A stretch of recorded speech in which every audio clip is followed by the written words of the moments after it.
65th running of the total 24 hours of Spa is round 4 of the Blancpain Endurance Series. Welcome to a sunny Belgium. It hasn't been like this all day necessarily. It was pretty wet this morning. We had a very wet Formula 3 race, for example.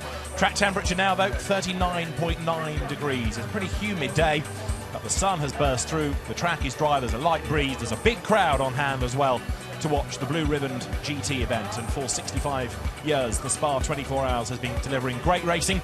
It began for touring cars, effectively, now very much for GT cars. And a 65-strong entry is going to be getting underway very shortly indeed. Well, always a highlight of the Spa 24 Hours weekend is not just the race, but it is pretty much a week-long event that begins on the Wednesday with the parade into town.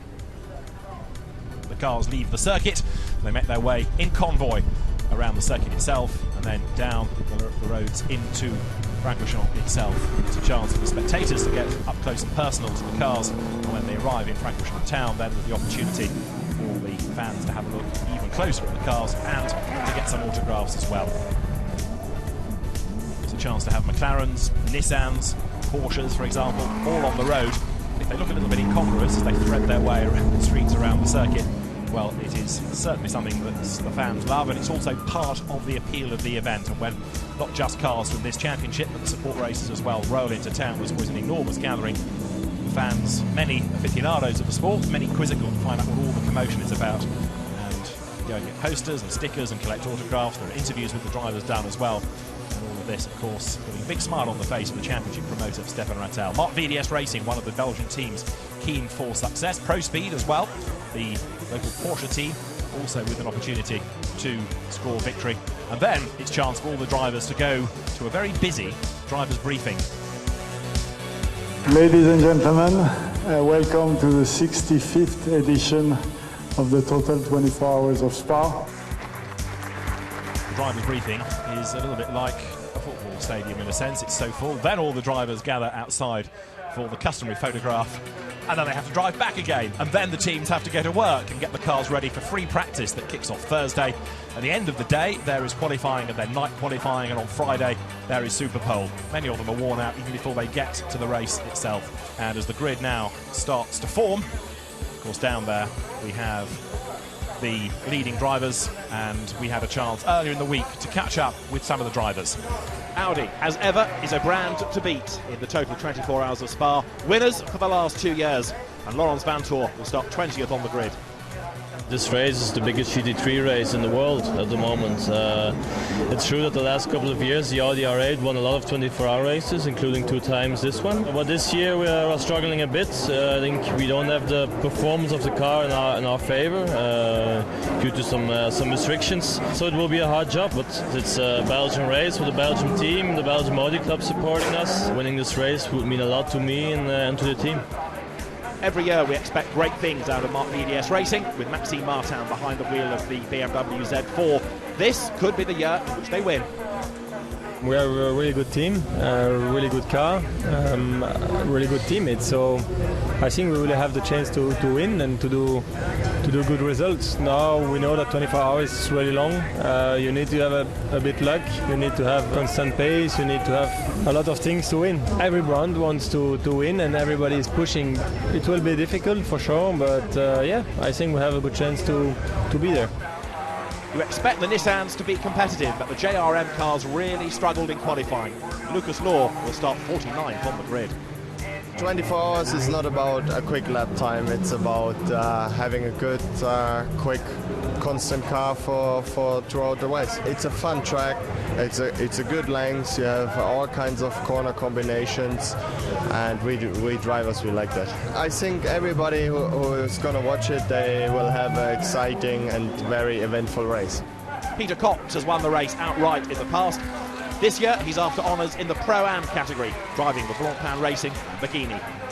For sure, a 24-hour race is always tough, and the Spa-Francorchamps circuit is demanding. And like a 24-hour, it's always demanding on the equipment, the material, the drivers, the team. For everybody, even for the organization, the people from TV, for everybody, I think it's a very long and hard race. Championship leader David Rigon knows he needs points out of this race. An outright win may not be possible, but he needs a good points haul at the end of 24 hours. will be fantastic to win this race for me, for my teammate, for the team Kessel. So let's hope and support us. The Senna name is on the grid for the total 24 hours of Spa. Bruno Senna, having turned his back on Formula One, drives for the Von Ryan racing team aboard a McLaren, and he really wants to win. 24-hour race is a whole different world of the Formula One racing. It's very long. You don't really understand the race until the later hours of the race, and you have to really push very hard to try and make sure you finish it. The aim is to really just get into the car, get into the track, and make sure I learn as much as possible. But you know, we are working. Everybody is racing for a win, and it would be awesome to be at least in the podium in this race. It would be amazing. There's more Belgian support for Bertrand Baguette as well. He's a local driver. He's got one of the 2012 spec Aston Martins, and he too is keen for a good result. For me, it's very important because I live 20 minutes from here. Still, I'm young. I come here every day, every week, so I know this track like my pocket. No, it's very important for me. I have a lot of fans here, a lot of supporters, so I really want to get this race on my CV right after Le Mans. It would be incredible. And in the 50th year of the Porsche 911, can the Belgian Pro Speed team bring its Porsche home victorious? They have an early stop-go penalty to serve, but they have a quick driver in Marco Holzer. It's a real big race for us, for the team. It's for sure with the Belgian fans what we have around here, and all the guys are coming from Pro Speed, and it's a big show for us, and we want to give them a good show.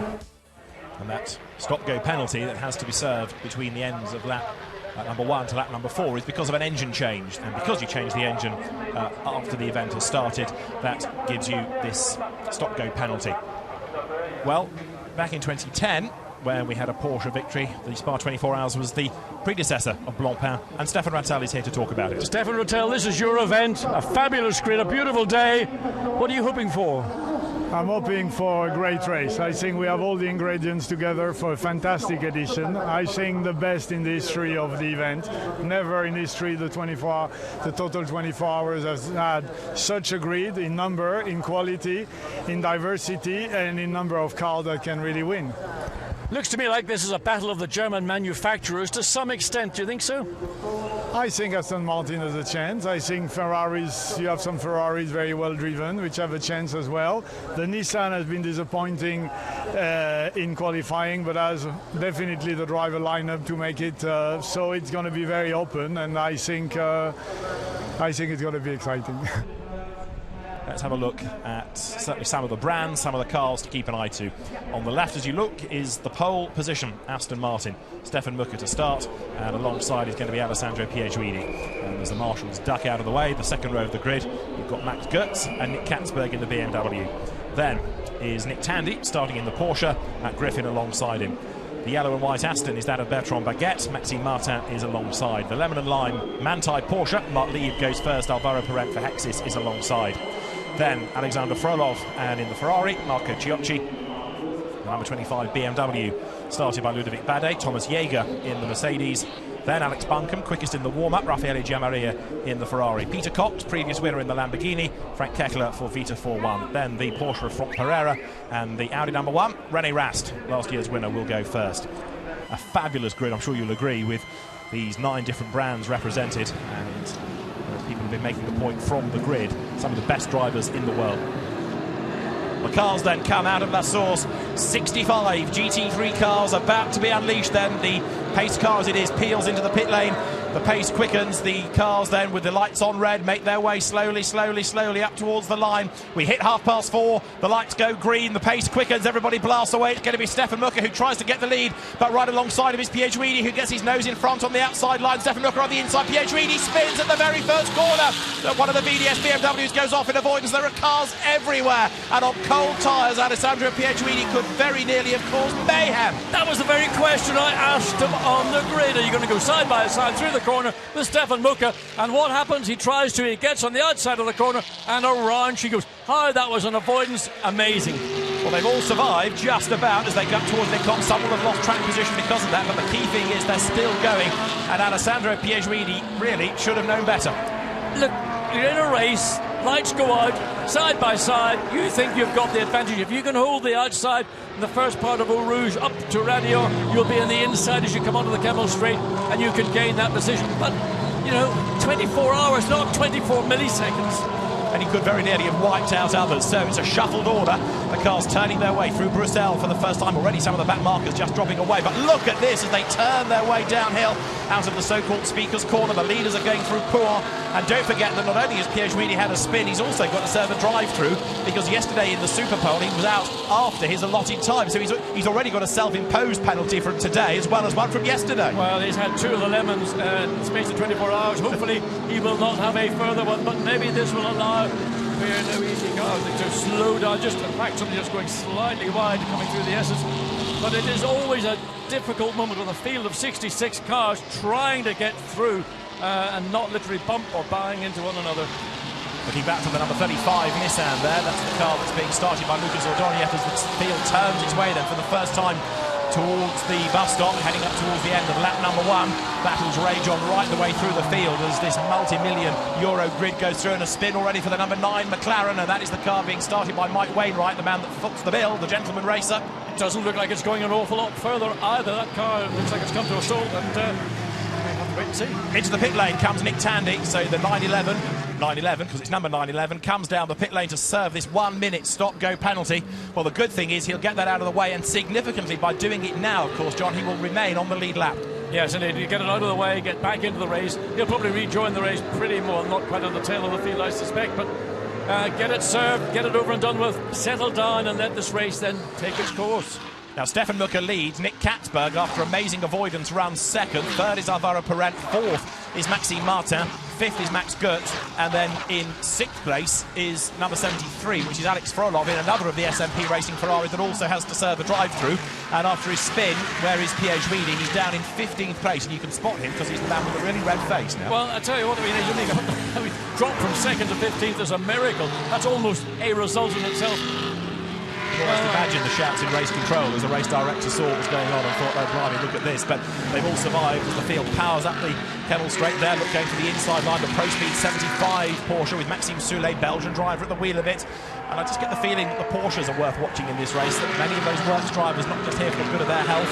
And lower down the order, look, number 5, the McLaren in the hands of Greg Gilbert tries to gain ground. Everywhere you look, there's a gaggle of cars all squabbling for track position. Going to replay of the start. Well, we know what the outcome is, but John, talk us through this. Well, as I said, side by side into turn 1, what are you going to do, Pierluigi? And he just said, no problem. Then all of a sudden, he's on the outside of the corner. It's dirtier there. We've had other races here. Spins across the front of the field. Fortunately, everybody had the chance to realise there was an incident. They got one side, one the other side. Some had to go off track and the left, on the right. But everybody pretty much got through unscathed. And a deep breath for the Ferrari. And all the way down the order, you've got cars that you might think should be doing better than they are, but it's just such a strong entry as well. That's what is making it difficult. Marcus Winkelhock in the red and white Audi number 16 at the head of that little gaggle goes through. Also in there, number 12, Gregoire de Moustier, and already René Rast in the number 1 Audi being warned about respecting the track limits. Have a look at this, because now you've got the ART McLaren coming powering uphill under real pressure. The Von Ryan car, Bruno Senna at the wheel, just strolls on by. Yeah, and Bruno Senna first time in a McLaren MP412C, and said before this event what a great honour it was to drive for a McLaren or in a McLaren team. And Davy Ryan, of course, who owns and runs this team, very much a part of McLaren for decades. Now runs his own private MP412C in the Blancpain Championship, and Bruno Senna drafted in and getting his first flavour of a car that, of course, is, well, what can you say about his uncle? And look at this, coming out of the bus stop now. Alvaro Parent third, and Max Goetz gets ahead of him. He's on the outside line for La Source. Can the Mercedes move across and squeeze the McLaren? We go on board with Maxime Martin as they head down to the hairpin, but Parent on the inside line gets back ahead once again, and Max Goetz really hustling on in the Mercedes. Now 4 of them have all concertinaed up, coming out of the corner. On the back of that little group is Matt Griffin, and they're also, John, coming up on traffic. Indeed, coming down to Eau Rouge, Alvaro Parent gets through, Maximilian Goetz gets through. Everybody else a little bit more cautious. Oh, and that is a big off for the Nissan. 32 is in the wall with some force. And that is the car with Alex Buncombe at the wheel of it. And that's at the top of Eau Rouge. That is a big impact. And that's out. It's ripped a wheel off the car. And that's going to probably see the first safety car intervention, because it's at a hazardous part of the racetrack. Alex Buncombe is out of the car. We don't know what caused that, but that's a big impact into the tower wall. That's probably the most critical and maybe the quickest part of the, just after the apex. And Alex Buncombe has been winded. You can see him just walking away now. Suddenly affects the adrenaline that he got a massive jolt of. He knows that that was a heavy impact and wants to get to safety behind the tyre barrier. Let's look at it. Comes down all on his own. Well, the back end just suddenly... Oh, wheels come off. Wheels come off. Have a look. Wow. The left rear wheel had come down. There we go. Let's look again. Have a look as it spins, and you'll see a wheel. As the car spins around, the wheel is going underneath the car. Here it goes. It spins now. And look at that rear wheel. It's folding under the car. Yes, you're right. Absolutely. Well, good look. That's well done. A nut's come off as well, I'm pretty sure, as it started the spin, a loose wheel, and as the car spins around, so it drags it underneath. Very unusual. And Katzberg looks to go down the inside, backs out of it, but clear, he's getting closer and getting good drive off that source. Can put him into a position through Eau Rouge to then have a challenge up Camel Straight up into Lake Cum. And while they're squabbling like this, Maxime Martin, who is up into third, he's not that far adrift. That gap is coming down as well, second to third, so it won't be long, I think, before we've got the three leaders together. Good run off Eau Rouge from Nicky Katzberg. He ran wide on the exit at Radio, but he's probably going to get away with it. Comes out, gets alongside, but can he maintain that outside position when he gets on the brakes? Here they come, up to Lake Cum, inside for the Aston, outside for the BMW, the Aston Martin. He's going to turn in ahead. Nick Katzberg tries to stay alongside him, but he's gone through. He's gone all over the curb because he got squeezed. He gets back on ahead of the Aston Martin that's got the momentum to go back ahead. Fantastic stuff. Stefan Mucker comes out ahead. They've delayed themselves and dropped back from Nick Tandy, but Katzberger's not done yet as he tries the inside line at Bruxelles. And once again, Mucker closes the door, then he goes wide. BMW tries to shove its nose up the inside, and once again, Nick Katzberg is not so much hung out to dry, but he's certainly on the wrong line going into the next left-hander. You've got to be really good at this to get past Stefan Mucker, haven't you? Yeah, I mean, he did it all right coming through Eau Rouge, got the run through the corner, up over Radio, was quicker, got alongside the Aston on the straight, but couldn't make it stick. Mucker on the inside. Katzberg tries to go the long way around, ran out of road, ran off the racetrack, had to concede regardless whether he did or not. At this point, he had to let the Aston get ahead because he was off the racetrack. Stefan Mucker knows that, just drives around the outside. And this is going to be really just a battle between the Aston Martin team and Mark VDS BMW, and it looks to me like the BMW team is probably going to win this one, and there might be a positional change in the pit lane. It is the BMW have got it done, so they've taken that position away. There's the Aston Martin, and this is a slow stop indeed, when this is going to cost them positions. Very disappointing for Aston. Yeah, it's a slow stop, isn't it? As you say, a long stop. Look at this. Tandy trying to lap the Ferrari. Katzberg trying to lap Nick Tandy. Up to the bus stop they come. And the only way this is going to end well, I think, is for one of them to make a pit stop. And it's not Nick Tandy. It is Nick Katzberg. Oh, Katzberg, yes. Katzberg in. So the leader. And Perret following in. And everybody else behind. In has come Ludovic Badet, I think I'm right in saying. Yep, he has. And also in Frank Kettler. So that jumbles your order a bit more, doesn't it? Going to make it interesting because again it's going to be a battle of the teams in the pit lane. We saw that BMW, the Mark VDS team, did a great job to cycle Maxime Martin and get him out ahead of the Aston. They had a difficult slow pit stop, so a driver change taking place. Maxime Martin out of the car, Nicky Katzberg I should say, out of the car. Now look at the Porsche coming down towards us. Mark Lieb brought in the Manthey Porsche, and that is very close to pit out. So you get back into the car, you've got a downhill start. He's got ahead of Alvaro Perret. Look, the Hexis McLaren's away pretty slowly. So the Porsche have done a good job, and second of the BMWs as well. That's put Lieb ahead of Katzberg, look, because there's number 4, which has fallen back behind the Manthey Porsche. So the race leader on that pit stop, Nick Katzberg, brought it in. He's lost out. And remember Stefan Mucker, 18th. But another car off, and is that Peter Cox's Lamborghini? It is 24, I think. It's Jos Menton that's taken the car over. Over at Radio again, top of Eau Rouge. Big impact. And that's going to be another safety car intervention. We didn't see what caused that one, but certainly, again, if you don't hit it on the left-hand side just after the apex, you'll lose it and you'll go straight out to the right and into that tire barrier. Safety car. It's the second safety car. It's another accident. It's number 24, and it's Jos Menton, a previous winner of the event, who has gone off the road. And I would also suggest not only safety car, but another retirement. That looks like a retirement. And again, you can see just to the flag, just to the right of the flag, the marks on the racetrack. And that car's had a heavy impact. It's been a high speed off, and of course although it's tarmac, the reality is it doesn't actually slow the car down hugely. Usually gets very dusty when it's not a part of the actual racetrack, and the car just skids pretty much at speed into the tire barrier. We don't know the circumstances. Maybe let's look and see what happens. Hits the curb. Just loses it pretty much on his own behind two other cars, but it's the impact which takes him from left, right into the tire barrier. Tire barrier does a good job, but nonetheless, it's a heavy impact. And that is almost a carbon copy of Edward Sandstrom's demise from the race last year. In the early hours of Sunday morning, he did that. He hit the curb going through that part, which unsettled the car, and the only outcome was he was going to hit those tyres, and that put him out of the race, and I think we've just witnessed another retirement. I still think, I know we didn't really talk about predicting a winner, John, before the race, but I still think the 150 Manthey Porsche is a potential winning car, and it's now running second overall and leading the Pro Cup. Well, I mean, as I mentioned to Stefan Rotell when we had that interview on the grid, I said this is really a race of the four major German manufacturers, and of course there are other manufacturers in this race as well, but the level of driving that are in the Mercedes, the BMW, the Audis and the Porsches, really outstanding quality drivers are coming up into the Blancpain. Nearly overrunning into the back of the Porsche and having to drive around. The McLaren were not really managing to do it, but part of the frustration for the BMW as it accelerates. And again, look at the pace of the McLaren just off the corner, slightly better positioned. Now you've got to make a brave manoeuvre down the inside. On the inside line you can get alongside, and the pass is a nice clean pass. But it's part of the give and take, and I mean, it would be great to see a Ferrari or the Aston or any of the other manufacturers, even the Nissan, that had terrible issues in the early part of the race. As this race progresses, that we see other manufacturers outside of those four German giants have some role in the outcome of this race. Everywhere you look, there's just gaggles of cars all batting together. Ricard Leitz is under attack, isn't he? Because now he's got Maxime Martin on one side, he's got Marcus Paltner on the other. And which of the BMWs is going to find a way past? One or both? They're both going to have a go at Ricard Leitz, and they both go through. Martin goes ahead, Paltner goes ahead. There's traffic in there as well. Look, you've got the Flexibox Ferrari, and so Ricard Leitz loses 2 places, and that means that now second overall is Martin, third overall is Paltner.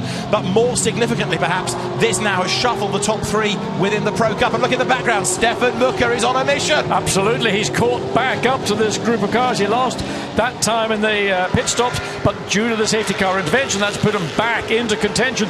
And that Aston Martin has got a lot of performance, and we expect to see it in these next few laps. The fight for second place continues then, nose to tail right. Here comes Patrick Pilet up the inside. He's got the best line for Lecombe. This should give the Porsche second place. He's on the inside line, but Henri Moser stands his ground on the outside. Is he going to lose the place? He does. Up the inside comes Pilet. Good move. Yeah, but Moser opened the door and said, look, here's the road. Take the middle of the racetrack. What is he doing opening the door in that way? He got past the Nissan. He should have stayed in the middle of the racetrack and forced Pilet to go the long way around coming down Kemmel Street. We saw how Moser made it very easy for Pilet some laps ago, and again the Porsche goes to the left of the racetrack trying to find a gap which currently is being occupied by a fellow Porsche. One moves over so the Porsches gain something. So Porsche on the outside, BMW on the inside, and yes, sweeps through and takes the lead. Good move by Pilet, 4 abreast going up to Lecombe, the leaders and the back markers. And so now we have a Porsche up front because Patrick Pilet leads the total 24 hours of Spa, but back onto his tail. Jelmer Berman wants that place. Also running with them, Xavier Marsan there in 40th position, 3 laps down. And as they turn their way now through Bruxelles, we've got Pilet ahead of Berman, ahead of Moser. The 3 of them running together as they head off downhill. Now, can the Porsche break away? Now, you don't have to watch what's going on the circuit. You can, if you so desire, go, and this is near Eau Rouge, down to many of the places to get something to eat and drink. There's the fun fair down there, there are shops, there's the concert that's going to be getting underway a little bit later on. So the event, underline the word event, not just race, geared up for everybody. Yeah, and I think that's, again, the whole concept of 24-hour races, be it in Europe and North America, wherever, is about entertainment, and the fans come here, and you don't have to sit and watch for 24 hours. You can dip in and out as your fancy takes you. And I mean, I always thought this was part of the race that, when I visited a 24-hour race way back in the early 60s, was the most magical thing I'd ever seen in my life. Because to see cars racing with the light as it is right now, it's not fully dark yet, but it's not light enough you have to run with your lights on, and it is magical. There's no question about it. GT racing right now is very healthy indeed. Other forms of sports car racing are sort of ebbing and flowing, and I think if you can find yourself into a strong team that's well financed and has got a manufacturing problem there. That's the Beech Dean Aston. Yeah, right or left front. Was it a wishbone or was it a... So it looks like a wheel's locked. Yeah, but it's also low, isn't it, on that corner? That Johnny like Adam behind the wheel. That might be a suspension rather than a wheel tyre. Well, down the pit lane it comes, but this was the car on pole position, don't forget. And within the Pro-Am Cup, one with a good chance of a decent result. Now I'm afraid it's going to lose some time on this pit stop. This is another one for Jack to go and investigate, isn't it? One tyre there. Let's have a look and see if we can catch what the problem is. There's the car coming very slowly. You can see sparks. This bodywork also came off the car. I mean, the wheel wasn't rotating. Now, whether that's because it was locked when he had trying to slow the car down, or whether the wheel itself is locked, but goodness me, there you can see it. Loads. I think there's something. I'm not. I think that's more than just a flat tyre. Yeah. It isn't even. Well, they put a tyre on. Was it? It was the old one, isn't it? I suspect that there's a mechanical. You can see the bodywork has also been damaged as the car was being dragged. Now Jack has got more news. Jack, all yours. Basically, there was a tyre failure, they think, or rather a tyre explosion from where a piece of carbon fibre or something had almost split straight into the tyre. When you look at the tyre, it's not deflated in the normal puncture way and delaminated all the way around. It's kind of, there's just one slice through it. The rest of the tyre is fully intact. It's very bizarre. So Johnny Adam was at the wheel, and he said he was just coming into the braking zone and had to stop. OK, Jack, for the moment, thanks very much. We're looking at Marco Holzer, who has stopped out on the track. He was in 28th place, but this is a Pro-Speed Porsche, and it's a significant Porsche that is off the road, and he's a long way off the road down at Stavelot. And so I'm afraid to say that looks like the end for the 911. And Pro-Speed, again, the Belgian team, which came into the race with high hopes, has had trouble for 75, continuing troubles for 911, and that is a big, big shame. 6 laps down is the Gentleman Trophy leading Ferrari with Patrice Goëllard at the wheel, and one of these sets of headlights is it, coming into Les Combes. There it is, number 20, run by the Sofrev team, Jérôme Policon's team, and Patrice Goëllard, along with the Jean-Lucs, Beaubelic and Blanchiment, and also for that car for this race, another man that's a double winner, Fred Bouvy. He was in fact the man that used to win in the Peugeot 306 days we talked about earlier on, now behind the wheel of a Ferrari for the weekend, and it's leading the Gentleman Trophy. So Sofrev have taken over the class lead against Sport Garage after Stéphane Lebre was leading a little while ago.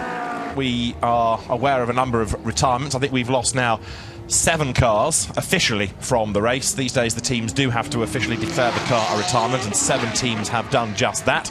There are others that are stranded out on the circuit, which I think will, in the fullness of time, go through the system and be officially declared as retirements. This stage of the race has been a little quieter than the original 3 hours, but still... Thanks goodness. Well, yes, you say. But still, we have this battle royal raging on between the 2 Mark VDS BMWs that survive and the Manthey Racing Porsche.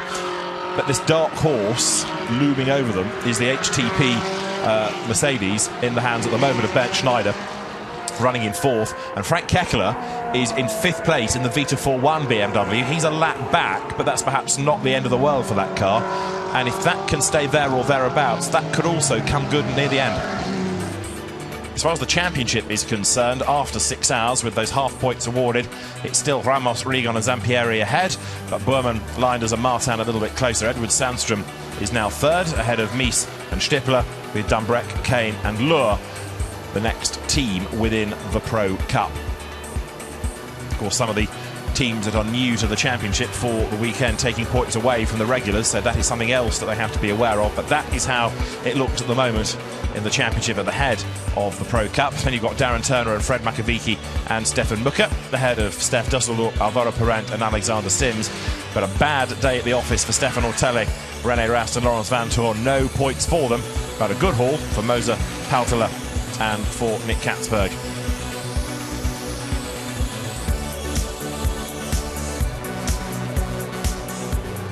And now, as we come to 6 minutes past 8 local time, the race order looks very different indeed.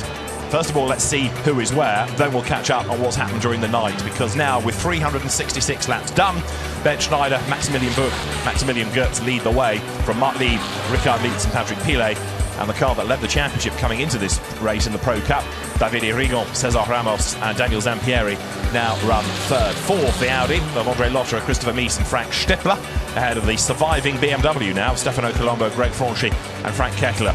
6th. Harold Primat, Oliver Jarvis and Christopher Haase. And this is the Pro Cup you're looking at, not the overall order, because 7th overall is where you find now the leading Pro-Am car, and that is Ferrari number 70 being hustled along in the hands of Alexander Sryabin. But I'm afraid that within the Pro Cup we've lost quite a few of them, and significantly out are both of the remaining Mark VDS BMWs. We'd lost number 14 last night, number 3 has retired, a fire extinguisher failed, and in turn that damaged the electrics. That car is out, and number 4 BMW also out with electrical problems, possibly an alternator, the team thinks. Bas Linders has tweeted the fact that these aren't BMW parts and something has gone wrong. It's sad to say, what could have been the dream result for the Mark VDS team is no more. But we've got now 8 hours and 19 minutes of the race to go. 1 or 2 have not yet woken up to the drama, but the sun is shining. It has dawned a gorgeous day at Spa. However, there is the threat, as ever, of some rain within really the next hour or so. What a shame those 2 BMWs looked so strong when we went off air last night at, 11 o'clock in the evening, and certainly the battle of the 4 German manufacturers now has come down to a battle really of 2, with Mercedes-Benz leading, and a great job from Bernd Schneider. That car now in 2nd place because of the overlaps and on the pit stops, the Mercedes being an early stopper in the first stint. And it's now Richard Lietz in the Porsche, number 150, that is back in the lead of this race. So the Porsche, which has had the change of brake pads at 20 past 6 this morning, that cost it some time, but it's going very strongly. That is the 911 numbered Porsche 911 GT3R, which has recently had a puncture that goes back into the race.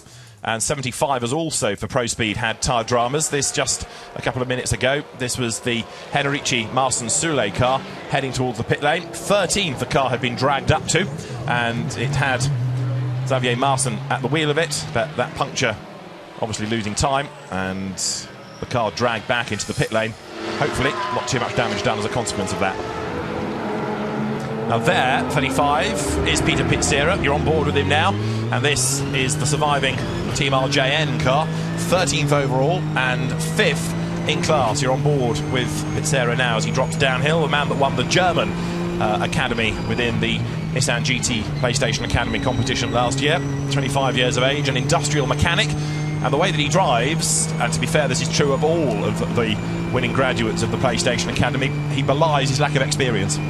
Well, I think, I mean, I've been impressed, and I've been cynical as well, because I think you have kids that sit in front of TV screens playing, motor circuit games or whatever you call them, the GTM Academy. It's a very much more sophisticated product than simply how I've explained it.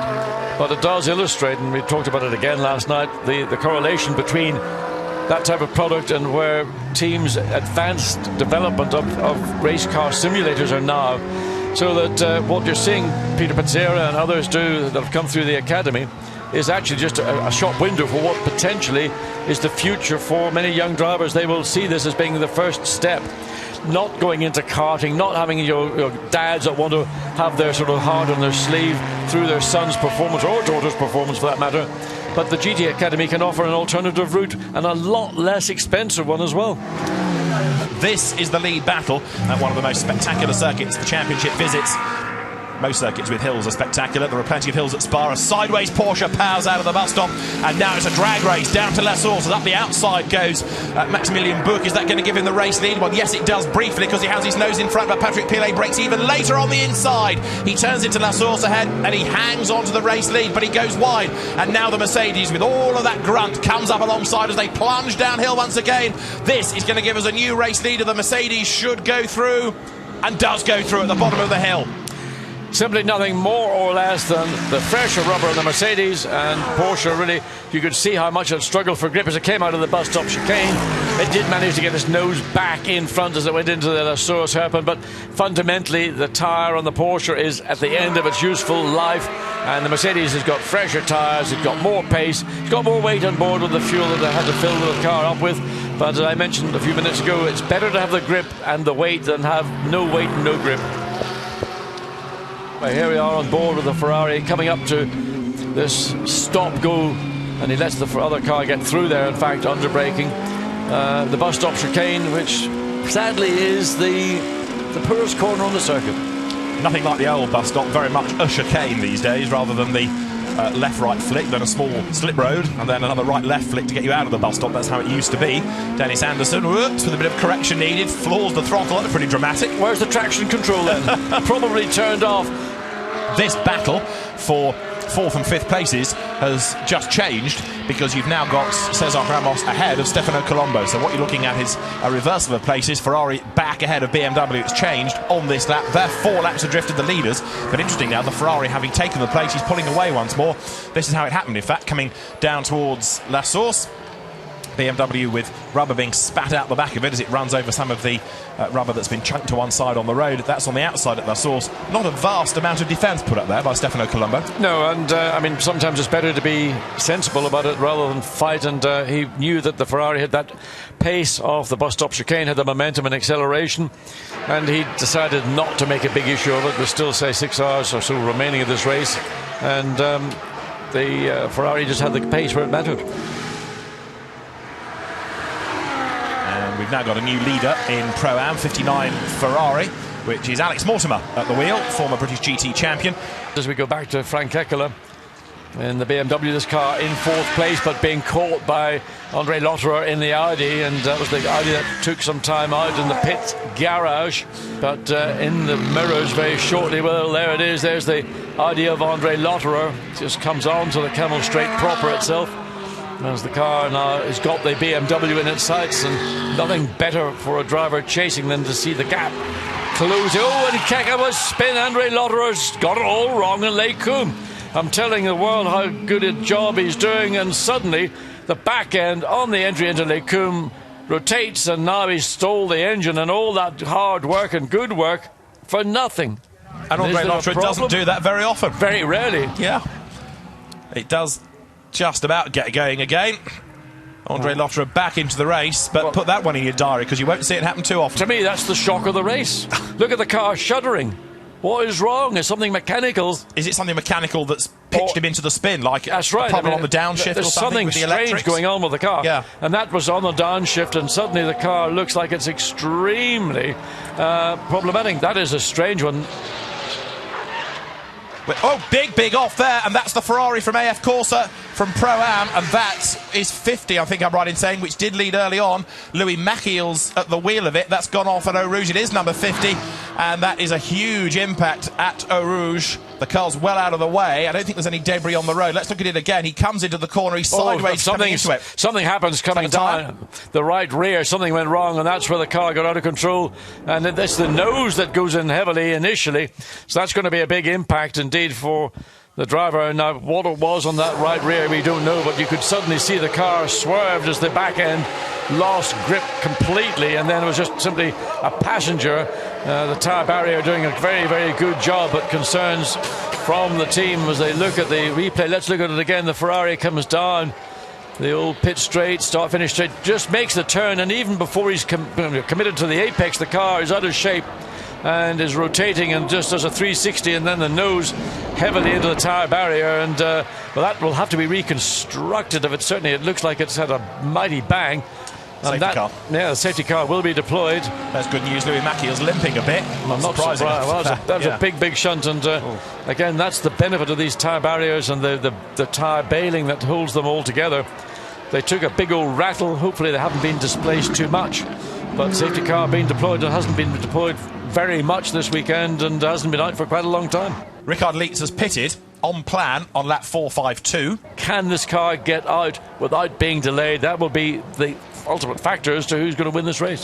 So there is Bernd Schneider. So he's come past the Formula 1 pits down the hill. There is the Porsche waiting, and that's going to go a lap down. The looks of it. Absolutely. It's going to lose a lap, and that is all over. Kind of answers the question now. Never mind the strategy. If you're a lap down, then that is bad news. It will get the lap back when the Mercedes pits, but that won't be for another 26, 27 laps time. But they've now been released, but it's unfortunate for Richard Lietz, and in fact it's not just Pierre Pilet back in the car, that the opportunity to make the pit stop and the delay at the end of the pit lane while the chain of cars goes through there. Again, we see what happens. There's 2 safety car deployments per lap, And if one of those two safety car deployments is anywhere close to a pit lane exit, then you will be delayed until the crocodile has gone through.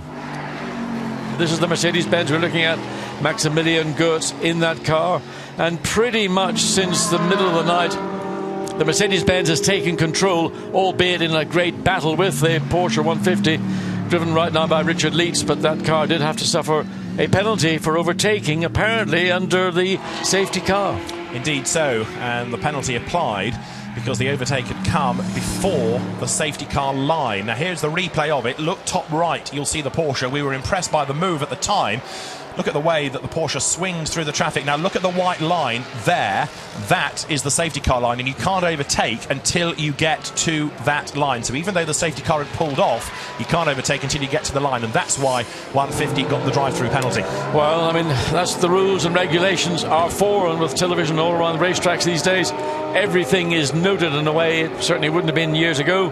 Now, also, in the last few hours, there's not just been that drive-through penalty that's affected the overall classification, but also there was quite a sizable accident that took out number 17 Ferrari and the 16 Audi, Enzo Ede at the wheel. Now look here, the Audi tries to move back, having lapped the Ferrari and take the line for the corner, and he completely misjudges it, charges the Ferrari off into the barrier, and that, sad to say, is the end of the Ferrari. Ian Dockrell was the man behind the wheel. Now as he goes down out of the pit path, have a look, the Audi is on the right-hand side, and Enzo Ede goes ahead, but he just seems to misjudge where the Ferrari was as he tried to cut across and take the line for the next corner. Both drivers okay, but John, that a big accident. I mean, heavy damage to the front of the Audi. Enzo Ede gets out of the car.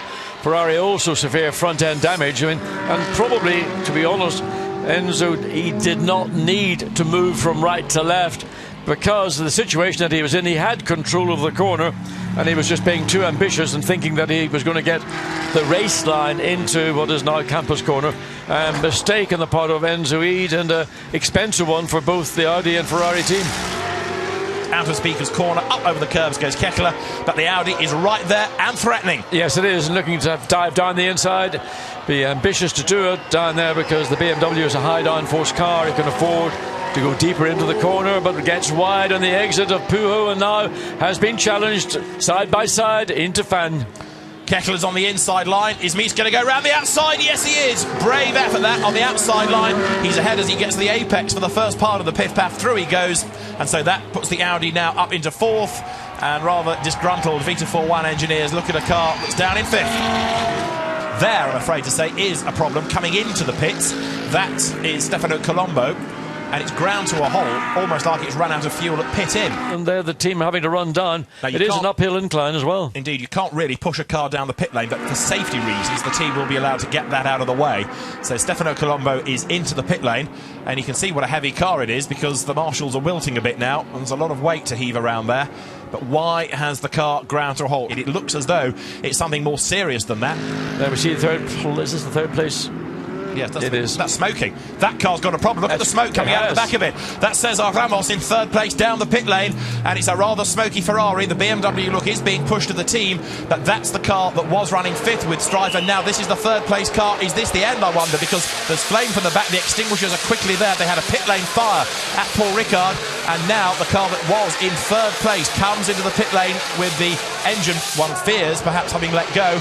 And is that the end of the Castle Racing Ferrari? Well, there's certainly been a fire caused by liquids, most likely. That will be oil, whether it's transmission oil or engine oil, and what a disappointment. That car running competitively in third place, 5 laps down on the lead car, but 1 lap ahead of Andre Lotterer in the number 2 Audi, who will inherit that. There was a 1 lap gap. There is the car that will now go on and take, provisionally, the final podium position. As the Audi fifth on the end of the previous lap, now fourth with the demise of the Ferrari. So, Jack, a lot's been happening in the pit lane in the last few minutes, hasn't it? Michael Bartel's very pleasant to me, but he says that he doesn't know what the problem is. They're looking for the problem at the moment, and actually Colombo has just climbed out of the car. They're all shaking hands, so it looks to me as though this car may be out of the race, the kind of body language of the mechanics and driver. And this is, all being well, the last pit stop for the Mercedes. A brand new set of rubber going on for Bernd Schneider. That will be a nice little experience. And I'll take a little note of his first flying lap on these tyres. Well, don't forget, he's got the best lap of the race already. I'm just thinking, can he go even quicker? Absolutely, that's the very thought I had. He's got a 2:21.861, which he set on, lap 467. And we were on lap 540, so he was well into it. It was probably in the best part of the 21st hour when he set that lap.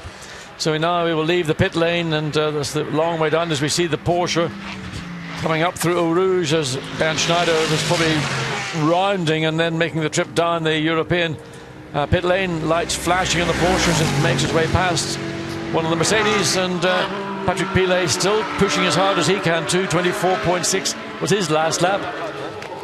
A little bit maybe premature to be congratulating. It might be just a great pit stop. That's what they're doing. They're not congratulating themselves on a victory, but on a great pit stop. Well, that's Fred Bouvi, who is still leading despite the drive-through penalty, the Gentleman Trophy. And it's a good job that the penalty wasn't more draconian, I think, for them. The total 24 hours of Spa of 2013 is won by HTP Motorsports, by Mercedes, by Maximilian Goetz, Maximilian Buch, and Bernd Schneider, who accelerates up towards the line. Mercedes wins the Spa 24 hours of 2013. Victory to Bernd Schneider, Maximilian Buch and Maximilian Goetz. The door is opened. A delighted Bernd Schneider punches the air, waves to the mechanics to say thanks for all your efforts and to congratulate them as well as he heads down towards La Source. There's another checkered flag still to be waved. The ceremonial finish of the event you can't overtake until you get there. You have to stay in order, and the Maximilians straight away face the media in the pit lane. They'll go to the podium. We'll hear from them, I'm sure, with John Watson very shortly. John's made his way down there to be part of the victory celebrations, and very happy scenes. We've been so used for the last couple of years to seeing the Audi part of the pit lane, the real centre of attention. Not this year. Mercedes comes out on top. That is going to be a very important win for marketing purposes back home. And for Bernd Schneider, having won in Dubai in 24 hours earlier in the year, he's won the Nürburgring 24, the Bathurst 12 hours. He now adds the Spa 24-hour victory to that list as well. What a season for a man who's theoretically retired from racing. Here's the second place car. Well, sadly, in the last 3 or 4 hours of the race, the Manthey Porsche had to accept defeat against the Mercedes, but Marc Lieb, Patrick Pilet and Richard Lietz have given it their all. The car just not quite as quick as the Mercedes. Home it will come, second overall, second in the Pro Cup, and again, a superb effort from everybody connected to that team. Let's see what sort of reaction the AF Corsa Ferrari gets. A single finger in the air. P1 in Pro-Am for Tony Villander for AF Corsa, and big cheers as he comes across the timing line. Bernd Schneider bumps his head as he gets out from under the gull-wing door, stands on top of the Mercedes, and Bernd Schneider celebrates a second win in the Spa 24 hours. A delighted man. John Watson is down there to have a word with Bernd Schneider after winning the Spa 24 hours, John. Bernd Schneider, you and the two Maxes have won Spa 24. How good is that? Unbelievable. It was an amazing race. Such a hard battle, and we all were really exhausted after the long night. And no, it was amazing. The team made a fantastic job. The car was outstanding. The car was perfect. We could push and driving as hard as I could, and the car survived and we survived, and we are really happy. Max, congratulations, fantastic effort. All three of you, flawless race. It was brilliant. It was my first time here in Spa, and we won directly, so it's crazy also for Max. The first time he had to win in the first year, so it's unbelievable. Well, there's two Maxis in this team, two youngsters. Maximilian Buch, congratulations. What does winning 24 hours, the total Spa 24-hour race, mean to you? A lot. I cannot really say something about it now because it's so amazing. We didn't really expect that. We just came here to show a good performance from our side, and now we are first. Yeah, unbelievable. Well, you two gentlemen and your senior driver, go and enjoy yourself and celebrate tonight. Let's confirm how they came across the line. The provisional classification then is a win for HTP Motorsport. Bernd Schneider, Maximilian Buch and Maximilian Goetz win the total 24 hours of Spa for 2013, ahead of Marc Lieb, Richard Lietz and Patrick Pilet. Third, Andre Lotterer, Christopher Mies and Frank Stippler. Fourth goes the way of Harold Primat, Oliver Jarvis and Christopher Hasse. In fifth place, it is the Ferrari of Tony Villander, Matt Griffin, Duncan Cameron and Alex Mortimer. The head of Mika Salo, Kira Ladij, Victor Shaita and Maurizio Mediani. 7th, Lucas Ordonez, Jan Mardenborough, Peter Pyzera and Wolfgang Reip. 8th, Klaus Hummel, Steve Jans, Adam Christodoulou and Thomas Jaeger. Good result for them. 9th behind them, Pro Speed Porsche. 10th was SMP Racing. And as you look lower down the order, a number of these cars among the walking wounded, but definitely a big cheer for 16th overall for the winners of the Gentleman Trophy. Fred Bouvy, Patrice Guélard, Jean-Luc Blanchemin and Jean-Luc Bobelic bring home the winning car ahead of Sport Garage 52, Kessel Racing 111. But in each case, Ferrari 458 Italias coming home successfully in the Gentleman Trophy. As the trophy is brought forward, and we also have the impressive Blancpain clock as well that is presented to Maximilian Buch, Maximilian Goetz and Ben Schneider as the winners of the 2013 Total 24 Hours of Spa. Pro-Am honours go the way of Matt Griffin, Duncan Cameron, Alex Mortimer and Tony Villander. Jerome Policon, a very happy team boss as Sofrev ASP wins the Gentleman Trophy in the Total 24 Hours of Spa. The champagne is sprayed, the Gentleman Trophy podium here is complete. And it has been another superb race in the Total 24 Hours of Spa's history. From all of us at Spa, we hope you've enjoyed the coverage. Join us at the Nürburgring for the final round of the championship. For now, it's time for a Belgian beer and goodbye.